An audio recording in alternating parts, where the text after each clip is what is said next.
Hello दोस्तों, एक बार फिर से आपका स्वागत है आपके अपने चैनल स्टडी ग्रो विथ वीवी में। दोस्तों आज हम बात करने वाले हैं पार्ट 4 की। जैसा कि आपको पता है, इतिहास की एक सीरीज चल रही है जिसमें 2000 क्वेश्चन को हम कवर करवा रहे हैं। ये हमारा पार्ट 4 है और हम शानदार ट्रिक के साथ चल रहे हैं मित्रों। सबसे महत्वपूर्ण चीज़ है यही, शानदार ट्रिक के साथ, और भूलना मना है मित्रों। ओके, तो आइए बात करते बिना टाइम को वेस्ट किए हुए आगे। यहाँ पर देखिए पार्ट 4 है ये। मगध की राजधानी थी गिरिब्रज। अब देखिए मगध आप समझिए मग से, मग जब गिरेगा तो भाई बजेगा ही, ठीक है। गिरिब्रज हो जाएगा मगध, या फिर राजगृह। मग का राज घर में ही होता है, ठीक, बाथरूम में होता है, घर में होता है, तो मग घर के लिए बने। ओके, आई होप चीज़ समझ में आ रही होंगी। 16 महाजनपदों की सूची उपलब्ध है। तो अंगुत्तर निकाय में 16 महाजनपद, आप उंगली समझिएगा, जो उंगली आपकी 10 होती है 20 होती है ना, तो आप 16 समझिएगा। 16 महाजनपद अंगुत्तर निकाय में। आगे बात करते हैं, शिशुनाग वंश का संस्थापक कौन था। तो शिशुनाग वंश का, भाई नाग से कोई पंगा नहीं लेने जाएगा, तो शिशुनाग वंश का संस्थापक सिर्फ शिशुनाग ही हो सकता है, नाम से ही स्पष्ट है। आगे पाटलिपुत्र बसाया। अब देखिए पाटलिपुत्र, पुत्र मतलब क्या होता है, जिसको अंग्रेजी में कहते हैं सन। सन को आप, ये सोन लिखा है, सोन नदी से आप ना समझ के सन समझिएगा। तो पुत्र कौन है भाई, जो सन है। तो सन अब बसा है पोटली में, पुत्र बसा है यानी सन बसा है पोटली में, ठीक है। तो गंगा सन के संगम पर हो जाएगा। आगे बात करते हैं स्थापना, पाटलिपुत्र की स्थापना। तो भाई जब सन बसा है, पुत्र सन बसा है, तो एक दिन बड़ा होगा तो उसका उदय हो जाएगा। सूर्य जब निकलता है तो उसका उदय होता है, यानी सूर्य बड़ा हो जाता है ना, दिखने लगता है, ये सारी चीज़ें। तो पुत्र जब बड़ा हो जाता है, उसका उदय हो जाता है, तो वह स्थापना कर देता है। इसलिए पाटलिपुत्र की स्थापना उदयन ने की थी। ओके, हरेक वंश का हो जाएगा संस्थापक बिंबिसार। और अमित्र घात, ये बहुत ही इंपॉर्टेंट क्वेश्चन है। अमित्र घात के रूप में किसे जाना जाता है, बिंदुसार को जाना जाता है। बिंदु, दाग लगा दिया भाई आप पर, और कैसा दाग लगा दिया, बिंदुसार, ढेर सारा दाग लगा दिया। बिंदुसार, बिंदु सारा लगा दिया, सारा बिंदु, अब सारा बिंदु लगा जाएगा, दाग लग जाएगा तो अमित्र हो जाएगा, यानी वह अमित घात हो जाएगा, आपके साथ घात कर देगा। आगे बात करते, यहाँ पर दे रखा हुआ है कि जनपद अवंती की राजधानी थी। अब देखिए अवंती जैसे मैंने बोला, अवंती क्या भाई, अवंती, हाँ मतलब आ रहा हूँ, मम अवंती तुम गच्छन्ति ना। तो ये समझिएगा, थोड़ा सा फनी है बट समझिएगा। अवंती, तो अवंती कब, कोई कैसे आएगा, जब उजाला होगा तो भी तो आएगा। तो जनपद अवंती की राजधानी उज्जैन हो जाएगी उजाले में। नंदवंश का अंतिम शासक कौन था। तो नंदवंश का घनानंद। अब घनानंद कैसे होगा भाई, नंदवंश है यहाँ पर, तो सभी नंदवंश के लोग मरते गए, लेकिन जो घना था, घनानंद, जिसके पास घन था, जिसके बाजुओं में ताकत था, घनानंद ना, उसको घनानंद बोलते थे। उसके पास घन था, गदा था, उससे मारता था सबको, तो इसलिए वो अंतिम शासक हो गया, क्योंकि वो बचा रह गया, घनानंद, ठीक, नंदवंश का घनानंद। आगे बात करते हैं, भारत पर सर्वप्रथम आक्रमण किया ईरान। भाई आक्रमण करके कोई क्या करता है, आक्रमण करके आपके ऊपर कोई आक्रमण करेगा तो आपकी जान ले लेगा, यानी परान ले लेगा। जान परान, पेरान ईरान, जान परान, परान ईरान। तो भारत पर आक्रमण करके उसका परान ले लिया कौन, ईरान, प्राण ले लिया ईरान, ठीक। भारत पर आक्रमण 326 ईसा पूर्व करने वाला पहला विदेशी शासक। भाई विदेशी शासक कौन था, सिकंदर, जो अपने आप को बहुत बड़ा सिकंदर समझता होगा। भाई हम मुकद्दर के सिकंदर हैं, हम सिकंदर हैं, जो सिकंदर समझेगा वही भारत पर आक्रमण करने आएगा। लल्लू पंजू के बस की बात नहीं है भारत पर आक्रमण करना। तो विदेशी शासक था वो सिकंदर था, क्योंकि वो अपने आप को क्या समझता था, सिकंदर समझता था, इसलिए उसने विदेशी मतलब ये आक्रमण कर दिया। तो विदेशी पहला शासक क्या हो जाएगा, विदेशी, पहला विदेशी शासक सिकंदर हो जाएगा। सिकंदर और पोरस यानी पंजाब के बीच युद्ध कहलाता है। हाइड स्पीच का मतलब सिकंदर और पोरस, भाई ये सिकंदर था, जो जीता वही सिकंदर ना, यानी महान था, ठीक है, जो सिकंदर था। अब उसका जो युद्ध हुआ वो कैसा हुआ, हाई स्पीड का युद्ध हुआ। आप सोचिएगा हाइड स्पीड, तो हाई स्पीड का युद्ध हुआ, बहुत तेजी लड़ते थे, खटा खटा खटा खटा, ठीक है, बहुत तेजी लड़ते थे। तो सिकंदर और पोरस के बीच जो युद्ध कहलाया वो हाइड स्पीच का कहलाया। क्यों, सिकंदर भाई जो जीता वही सिकंदर होता है, लेकिन उसने युद्ध किया तो जो जीता वही सिकंदर होगा, तो वो बहुत ही तेजी से युद्ध करेगा, हाइड स्पीड, हाई स्पीड में करेगा, ठीक है, day by day high speed में युद्ध करेगा। आगे सिकंदर की मृत्यु 323 ईसा पूर्व बेबीलोन में हुई। अब देखिए 3 का ये क्या लग रहा है, आधा बी लग रहा है ना, ऐसे कर दो तो बी हो जाएगा, ठीक है, ये 3, ये बेबीलोन। अब 2 बेबी ले लिया, 3 2 3 बेबीलोन, 2 बेबी ले लिया, इसलिए क्या हो गया, इसका सिकंदर की मृत्यु हो गई। उस पर लोड बहुत ज़्यादा हो गया, बेबी लोन, लोन बहुत ज़्यादा हो गया या लोड बहुत ज़्यादा हो गया, 3 का लोड हो जा रहा है भाई, इसलिए क्या हो गया, मृत्यु हो गई इसकी। लोन जो ले लेता है उसकी मृत्यु हो जाती है। सिकंदर की भी ऐसी हुई थी, 323 में हुई थी ईसा पूर्व, ये समझिएगा। मौर्य वंश का संस्थापक चंद्रगुप्त मौर्य था। भाई मौर्य लोगों से कोई पंगा नहीं लेता है, मौर्य का संस्थापक चंद्रगुप्त मौर्य हो जाएगा और कोई मौर्य नहीं है, ये समझिएगा। चंद्रगुप्त मौर्य, मौर्य वंश का संस्थापक भाई चंद्रगुप्त मौर्य ही होगा। आगे बात करते हैं, मौर्य वंश की जानकारी मिलती है विष्णु पुराण से। अब मौर्य वंश के अगर बारे में आप बात करोगे तो उसकी जानकारी हमें विष्णु पुराण से मिलेगी। सुदर्शन झील का निर्माण कराया किसने, चंद्रगुप्त मौर्य ने। देखिए चंद्रगुप्त, चंद्रगुप्त का मतलब क्या है, चंदा मामा समझ रहे हैं ना, चंद्र, ठीक है, और सुदर्शन, चंद्र यानी सुदर्शन, सुदर्शन झील यानी झील का दर्शन, दर्शन, चंद्र का लोग दर्शन ही करते हैं, तो चंद्रगुप्त मौर्य ने झील का दर्शन कराया, ठीक है, सुदर्शन झील का निर्माण कराया। चंद्रगुप्त अनुयायी था। अब देखिए चंदा, चंदा मामा जो होते हैं वो, उनको कौन देखता है, उनको जन लोग ही देखते हैं, जन मानुष लोग देखते हैं, सामान्य पुरुष लोग देखते हैं। तो अनुयायी किसका था भाई, जन लोगों का। चंद्रगुप्त अनुयायी था जैन धर्म का या जन लोगों का, ठीक, ये समझिएगा। ट्रिक है दोस्तों, ट्रिक ही समझिएगा इसे ना, ट्रिक ही समझिएगा। चंद्रगुप्त मौर्य के गुरु एवं महामंत्री। अब भाई चंद्रगुप्त, एक तो नाम इनका चंद्र है और ऊपर से गुप्त, और चाणक्य क्या थे भाई, चाणक्य की नीति क्या थी, गुप्त थी, चाणक्य की नीति गुप्त थी। तो जब चंद्रगुप्त हैं तो उनके गुरु और महामंत्री कौन हो जाएंगे, चाणक्य हो जाएंगे, क्योंकि इनकी भी नीति गुप्त कही जाती है। बोला जाता ना भाई तुम चाणक्य नीति से ही हारोगे, तुम्हारे लिए चाणक्य नीति लगानी पड़ेगी, ये बोलते हैं ना, ये बहुत ही शातिर दिमाग के थे चाणक्य। आगे बात करते हैं, भारत का मैकियावेली। अब देखिए मैकियावेली भी चाणक्य को ही बोला जाता है, क्यों, क्योंकि ये कोई काम करते थे ना तो कोई जान ही नहीं पाता था कौन किया है, इतना शातिर थे वो। तो क्या कहते थे, मैं किया मैं किया मैं किया बेली, मैं किया बेली, मतलब मैं बोल तो रहा हूँ बेली, बोल तो रहा हूँ मैं किया, सब लोग जान जाओ मैं ही चाणक्य हूँ, मेरी ही नीति है। इनकी नीति बहुत खतरनाक होती थी भाई। चाणक्य विष्णुगुप्त या कौटिल्य रचित अर्थशास्त्र पुस्तक। देखिए चाणक्य विष्णुगुप्त या कौटिल्य रचित जो अर्थशास्त्र पुस्तक रचा है वो क्या है, प्रशासन के ऊपर। भाई जब इनकी नीति कठोर थी, नीति अच्छी थी, खतरनाक नीति थी, तो प्रशासन के ऊपर ही इन्होंने अप्लाई किया, ठीक है। तो अर्थशास्त्र पुस्तक है प्रशासन के ऊपर लिखी हुई, ठीक है। चंद्रगुप्त ने जैन धर्म की शिक्षा ली।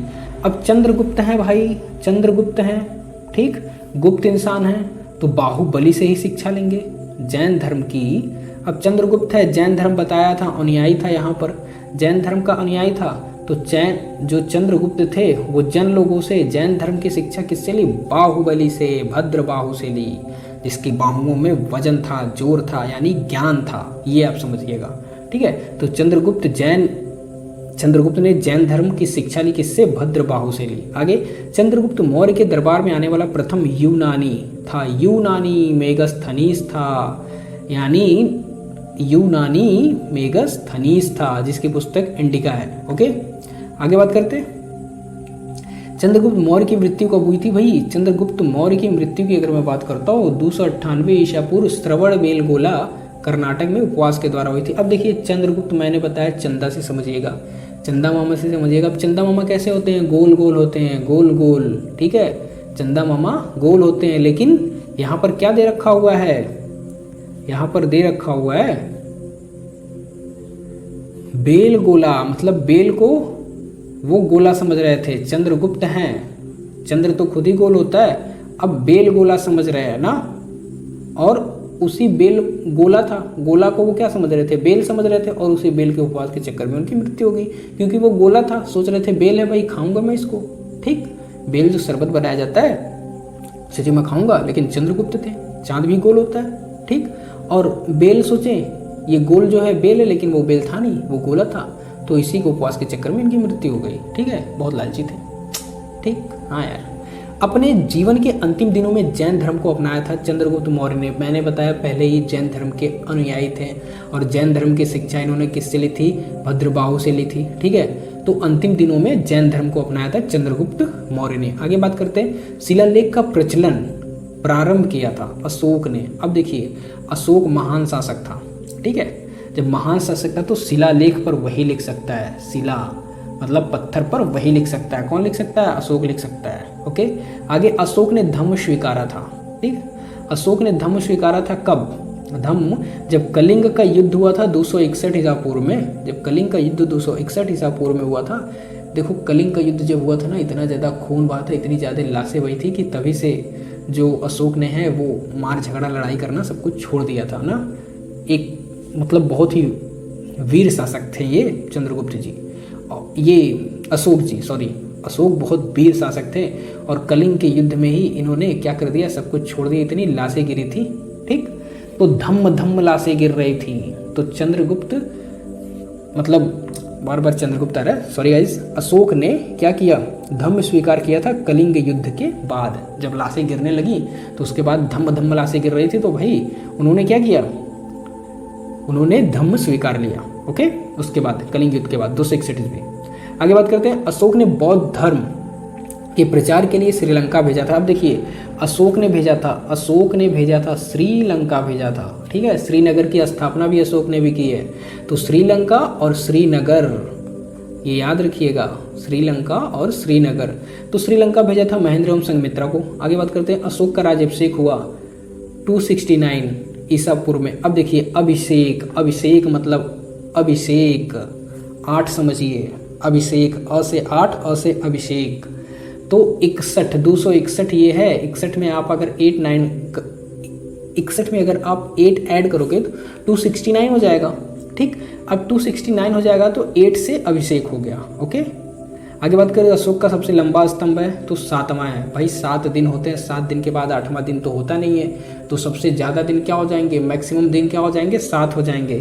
तो अशोक का सबसे लंबा स्तंभ भी 7वां हो जाएगा। अशोक का नाम अशोक है किसमें? मास्की और गुर्जरा अभिलेख में। अब देखिए, मास्की को समझिए माँ से ना, मास्की अशोक की माँ थी। वो जब गुर्जरा रही मतलब गरज रही थी, गुर्रा रही थी, तब अशोक ने कहा अरे मम्मी रहने दो, मेरा नाम अशोक ही रहेगा मेरे अभिलेख में। ठीक है, मेरा नाम अशोक ही रहेगा। माँ उसकी, अशोक की माँ उसकी गुर्रा रही थी, गुर्जरा रही थी, गुर्रा रही थी, तो बोला भाई अशोक ही मेरा नाम रहेगा अभिलेख में, जाने दे माँ, जाने दे, अशोक रहेगा। ओके, आगे बात करते हैं, अशोक ने स्वयं को मगध का सम्राट बताया। भाब्रू बैराट, ठीक है, भाब्रू बैराट स्तंभलेख जयपुर राजस्थान में चुकी है। कलिंग युद्ध के विजय की क्षतियों का वर्णन मिलता है। अब देखिए 13, ये बी लग रहा है ना आपको, 13 को अगर ऐसे थोड़ा सा सटा के बना दिया जाए तो बी लग रहा है, और बी से क्या होगा? विजय होगा, बी से विजय होगा, ये आप याद रखिएगा, बी से विजय, इंग्लिश वाले लेटर बी से विजय, बी जय, ठीक, ये याद रखिएगा आप। अब क्या हो जाएगा? कलिंग युद्ध के विजय तथा क्षतियों का वर्णन कौन से अभिलेख में मिलता है? कौन से शिलालेख में मिलता है? भाई 13वें शिलालेख में मिलता है। ओके, आगे बात करते हैं सांची का। अशोक देखो सच्चा था, तभी तो कलिंग के युद्ध के बाद सब कुछ छोड़ दिया, सोचा भाई बहुत खून खराब हो गया अब छोड़ दो, तो अशोक ने ही सांची का स्तूप बनाया क्योंकि वो सच्चा था, सांची का स्तूप बना दिया। अब देखिए मैंने बताया था अशोक ने श्रीनगर की स्थापना की थी ना, अशोक अच्छा था, सच्चा था, तो नगर के आगे भी श्री लगा दिया। इंसान को तो श्री लगा के बुलाता था, मनुष्य को श्री लगा के श्रीमान मान्यवर ये करके बुलाता था, लेकिन उसने नगर के भी आगे श्री लगा दिया। श्रीलंका में भेजा भी था, ठीक, श्रीलंका में भेजा भी था उसने। आगे बात करते हैं, अशोक के अभिलेखों की खोज 1750 ईस्वी में सर्वप्रथम किया था। 1750 ईस्वी में खोज अभिलेखों की कौन किया था? टी फैंथलर ने किया था। फैंथलार लिखा हुआ है, टी फैंथलार ने, जिसका टांग यानी पैर बहुत बड़ा बड़ा फैला फैला के चलता था। फैंथलार, फैंथलार, टी टांग फैला करके, पैर फैला करके बहुत बड़ा बड़ा चलता था, ठीक है, उसी तो खोजेगा भाई। खोज तो वही करेगा ना जो बैठा रहेगा डुबक के, वो क्या खोजेगा? जो दूर दूर तक जाएगा खोजेगा वही। तो यही टी फैंथलार अशोक के अभिलेखों की खोज की। अब अगर पढ़ने की बात आ जाएगी, अशोक के अभिलेख को सर्वप्रथम पढ़ा किसने था? तो भाई जो राजा महाराजा होते हैं, प्रिंस, पढ़ते कौन है? जेम्स प्रिंसेप, प्रिंस ने ही पढ़ा था, जेम्स प्रिंसेप ने। अशोक के स्तंभ लेख को जेम्स प्रिंसेप ने पढ़ा था 1837 ईस्वी में। अशोक की मृत्यु कब हुई थी भाई? अशोक की मृत्यु 232 ईस्वा पूर्व। अब देखिए ये 3 अ ऐसे बनाएंगे, लेकिन हमको अ नहीं बनाना है, ठीक, 3 बनाना। अब इधर भी सांप लगा दो, इधर भी सांप लगा दो, अब अशोक निकल के जाएगा कहाँ? ना इधर भी जा पाएगा, इधर भी नहीं जा पाएगा। तो सांप तो भाई ऐसे ही बनेगा, और कैसे तो सांप बनेगा नहीं। ये फन है इसका, डस लेगा, ये भी फन है इसका, ठीक। ये अ हो गया, अ पूरा बनेगा नहीं, अ ये आधा खा गया। तो अशोक की मृत्यु हुई 332 ईसा पूर्व में। देखिए चीज़ें थोड़ी सी समझने की देरी है, अगर आप विजुअलाइज करोगे ना तो चीज़ें बहुत अच्छे से समझ में आएंगी। आगे बात करते हैं हरिसेड़ का इलाहाबाद प्रशस्त लेख जानकारी देता है समुद्रगुप्त का। अब देखिए हरिसेड़, हरि मतलब क्या होता है? हरि मतलब होता है भगवान, शेड़ हरिसेड़, हरिसेड़ ना समुद्रगुप्त। एक बार भगवान ने समुद्र को सुखाने की बात कर दी थी, तो प्रशस्ति मतलब परास्त कर दिए थे। आप ये समझिएगा, प्रशस्त से उसको परास्त कर दिए थे, समुद्र को हरि ने परास्त कर दिया था समुद्र को। तभी तो सीता मैया को लाने जा रहे थे, जो लक्ष्मण राम जी ने धनुष उठा लिया था कि हम समुद्र को ही सुखा देंगे पूरा, ठीक है। को रिलेट करिएगा वहाँ से। मौर्य वंश का अंतिम शासक कौन था? बृहद्रथ था ना। मौर्य वंश का अंतिम शासक बृहद्रथ था। बहुत डरता था, मौर्य जी थे, बहुत डरते थे, बहुत डरत था। बृहद्रथ बहुत डरत, बहुत डरत। तो जो डरता था वो भाई कभी युद्ध करने गया ही नहीं, तो अंतिम शासक वही हो गया, ठीक, बृहद्रथ हो गया। शुंग वंश की नींव किसने रखी? शुंग वंश की नींव पुष्यमित्र शुंग ने रखी। भाई शुंग वंश है, नागवंश का तो नागवंश, ठीक। शुंग वंश की नींव पुष्यमित्र शुंग ने रखी। अब शुंग वंश है, जब पुष्यमित्र मतलब अच्छा मित्र पाओगे, पुष्प के समान मित्र पाओगे ना, तभी तो आप अपने वंश की नींव रख पाओगे, ओके। वो आपको कभी छल नहीं करेगा, ठीक। आगे बात करते हैं भरहूत स्तूप का निर्माण किसने कराया? अब जब भाई पुष्प की तरह मित्र पाओगे, पुष्य मित्र से आप पुष्प मित्र समझिएगा, पुष्प मित्र। तो पुष्प मित्र जब पाओगे, भरहूत यानी भरतु लोहा होता है ना, भरतु जो पूरी तरह से भरा होता है यानी ठोस लोहा। तो जब आपका मित्र क्या होगा? ठोस होगा, पुण्य होगा या पुष्प की तरह होगा, ठोस होगा, तो भरहूत स्तूप का निर्माण भी हो जाएगा। ओके, आगे बात करते हैं। शुंग वंश का अंतिम शासक कौन था? देवभूति था। अब कैसे याद रखेंगे? शुंग वंश था तो अंतिम शासक कौन बना? देव और भूति, जिसमें देवता और भूत दोनों का वास था, वही बना। सबको छल कपट से मारते गया, ठीक है, छल कपट से मारते गया, तो शुंग वंश का क्या बना? देवभूति बन गया अंतिम शासक। कैसे? अब शुंग वंश का कैसे याद रखेंगे कि देवभूति बना? शुंग, ठीक, तो देवभूति हो गया। आगे बात करते हैं। भारतीय सीमा में प्रवेश करने वाला प्रथम यवन शासक था। यवन शासक, देखिए भारतीय सीमा बोला है, भारत युवाओं का देश है, युवाओं का देश है, और युवाओं के पास क्या होता है? ड्रामा बहुत होता है ना, ड्रामा बहुत होता है, मिस्ट्री बहुत होती है। डेमेट्रियस, ड्रामा बहुत होता है, मिस्ट्री बहुत होती है। यवन मतलब युवाओं का देश है। भारतीय सीमा में प्रवेश करने वाला पहला यवन शासक कौन था? तो ड्रामा करने वाला था, डेमेट्रियस था, या मिस्ट्रियस था ना, बहुत ही मिस्ट्रियस था। आगे बात करते हैं, डेमेट्रियस को पराजित करने वाला कौन था? तो भाई जिसका मित्र बहुत अच्छा होगा, जो उसे छल नहीं करेगा, ये तो ड्रामा करने वाला था डेमेट्रियस, इसलिए इसको पराजित कर दिया गया। ड्रामेबाज लोग अक्सर हार जाते हैं भाई, तो पुष्यमित्र शुंग ने ही इनको पराजित कर दिया, क्योंकि इनका जो मित्र था बहुत ही अच्छा था, पुण्य था, पुष्प की तरह मित्र था, कभी धोखा नहीं, कभी छल नहीं, ठीक। पुष्यमित्र शुंग ने अश्वमेघ यज्ञ करवाया था, अश्वमेघ यज्ञ करवाया था, कितना भाई? 2 करवाया था। याद रखिएगा, एक तो पुष्यमित्र और एक शुंग, ये 2 करवाया था, ये समझ लीजिएगा। आगे बात करते हैं। सातवाहन वंश की स्थापना शिमुक ने की थी। अब देखिए सातवाहन वंश है, 7 वाहन, जिसके पास 7 वाहन हैं, कोई बोलेगा भाई इसके पास तो 7 वाहन हैं, तो आप सी मुख करोगे। सी मुख, सी मुख मतलब मुख, इसको मुख ना समझ करके मुख समझिएगा, उसका मुख देखोगे, अरे यार इसके पास 7 वाहन हैं, क्या कमाता है भाई, मजा आ गया। 7 वाहन वंश की स्थापना किसने की थी? सिमुक ने की थी, ओके। आगे बात करते हैं दसराज युद्ध। दसराज युद्ध जो था वो 10 राजाओं का युद्ध था, और ये परुष्णी नदी के तट पर लड़ा गया था। अब रुष्णी मतलब रूठ जाना, 10 राजा जब रूठ गए तभी युद्ध लड़ा गया। सर्वप्रथम भारत में सोने का सिक्का, अब हिंद यूनानियों ने, अब इसको समझिएगा, सोने का सिक्का नानियों ने, हिंद यूनानियों को समझिएगा नानियों ने दिया, यानी नानी ने दिया, आपकी नानी ने सोने का सिक्का दिया। अब जब सोने का सिक्का दिया तो आप मांगने लगे भाई हमको शुद्ध सोने का सिक्का दो, शुद्ध सोने का सिक्का दो।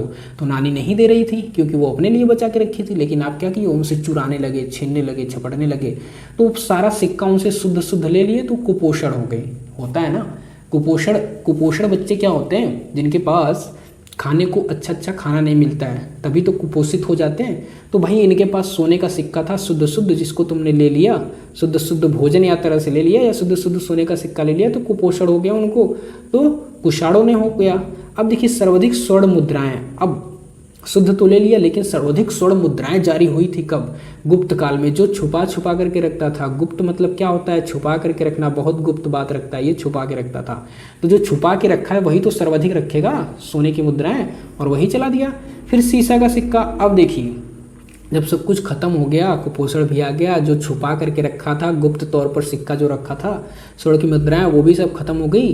तब सोचा गया भाई अब शीशे का सिक्का बनाओ। जो उनके पास 7 वाहन था, 7 वाहन का शीशा निकाल करके सिक्का चलवा दिया। ठीक है, शीशे का सिक्का चलवा दिया, 7 वाहन का सिक्का निकाल करके, 7 वाहन का शीशा निकाल करके सिक्का चलवा दिया। तो शीशे का सिक्का कौन चलवाया, 7 वाहन का सिक्का निकाल करके 7 वाहन ने चलवा दिया, 7 वाहनों ने, जो 7 वाहन वंश था। फिर चांदी का सिक्का सर्वप्रथम किसने चलाया था, अब भाई चांदी तो चांदी से चांद याद आया, और अगर चांद याद आया भाई तो चांद से चंद्रगुप्त भी याद आया। ठीक, चंद्रगुप्त भी याद आया, तो चांदी का सिक्का चंद्रगुप्त द्वितीय ने चलाया। आगे बात करते हैं, रुपए का सिक्का भारत में पहली बार ढाला गया था। पहली बार ढाला गया था किसके शासनकाल में, शेरशाह सूरी के। भारत में क्या है, अभी भी वही चीज़ है, जिसके पास सिक्का है, रुपए का सिक्का है भारत में, वही शेर है भाई। भारत में अभी की मैं बात बता दे रहा हूँ, रुपए का सिक्का जिसके पास है वही शेर है। तो शेरशाह सूरी के शासनकाल में ढाला गया। आगे बात करते हैं, आना का सिक्का चलाया गया। अब आना, किसी को आप बुलाओगे आना, हमारे यहाँ आना, तो पूछेगा कहाँ, तो आप बोलोगे जहाँ ना, जहाँ आना वहीं बात करेंगे, जहाँ मन होगा वहाँ आना। बोलोगे ना भाई तेरा जहाँ मन होगा वहाँ आना, वो बोलेगा ठीक है। ठीक, तो भाई वीडियो कैसा लगा, अगर अच्छा लगा तो प्लीज़ इसको लाइक से सब्सक्राइब करिए। मुझे पता है कि वीडियो आपको बहुत अच्छा लगेगा, नो डाउट। 1-2 बार देखिएगा, सारी चीज़ें बहुत ही अच्छे से समझ में आएंगी, और 54 क्वेश्चन आप भूलोगे नहीं लाइफ टाइम, अगर 1 या 2 बार वीडियो देखते हो। तो चैनल पर जो भी नए हैं, चैनल को प्लीज़ लाइक से सब्सक्राइब करिए। स्टडी ग्रो विथ वीवी। ठीक है मित्रों, तो ये सीरीज़ हमारी ऐसे ही चलती रहेगी। ओके, ये जो सीरीज़ है इतिहास की ऐसे ही चलती रहेगी। ये पार्ट 4 है। लाइक शेयर सब्सक्राइब करिए, बहुत से ज़्यादा शेयर करिए मित्रों। ये 2000 की सीरीज चल रही है और शानदार ट्रिक चल रही है। ये आपके सभी कॉम्पिटिटिव एग्जाम के लिए मोस्ट इंपॉर्टेंट है। ओके, तो have a good day, bye bye, take care.